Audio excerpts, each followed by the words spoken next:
ఫిబ్రవరి 28వ తేదీ రాత్రి ఇరాన్ చరిత్రలో అత్యంత భయానకమైన రాత్రి. అమెరికా, ఇజ్రాయెల్ సంయుక్తంగా జరిపిన వైమానిక దాడుల్లో supreme leader Ayatollah Ali Khamenei మరణించారు. అయితే ఈ దాడిలో ఖమేనీ కుమారుడు, ప్రస్తుత సుప్రీం లీడర్ మొజ్దాబా ఖమేనీ మృత్యు అంచుదాకా వెళ్లి త్రుటిలో తప్పించుకున్నట్లు ది టెలిగ్రాఫ్ సంచలన కథనం వెల్లడించింది.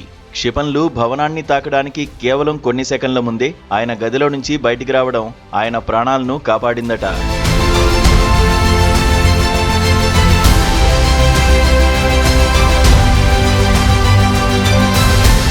ఇరాన్ అధికారుల సమావేశానికి సంబంధించిన ఒక రహస్య ఆడియో ఇప్పుడు బయటపడింది. ఖమేనీ కార్యాలయ ప్రోటోకాల్ హెడ్ మజహర్ హుసేనీ మాట్లాడినట్లు ఒక ఆడియో బయటకొచ్చింది. మొజ్దాబా ఏదో పని మీద భవనం నుంచి బయటకొచ్చి గార్డెన్లోకి వెళ్లారని, తిరిగి లోపలికి వెళ్దామని అనుకుంటుండగా సరిగ్గా అదే సమయంలో క్షిపణి భవనాన్ని తాకిందని మజహర్ హుసేనీ వివరించారు.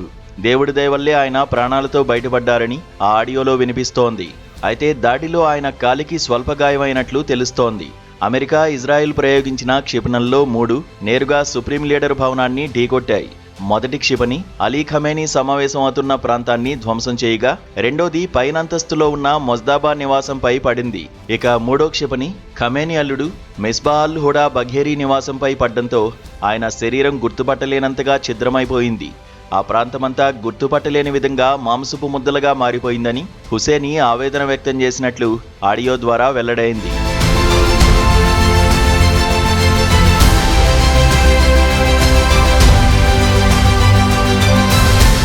ఈ మెరుపు దాడిలో అలీ ఖమేనీ ఒక్కరే కాదు, ఆయన భార్య, కుమార్తె, అల్లుడు, కోడలు ఇలా కుటుంబం మొత్తం మరణించారు.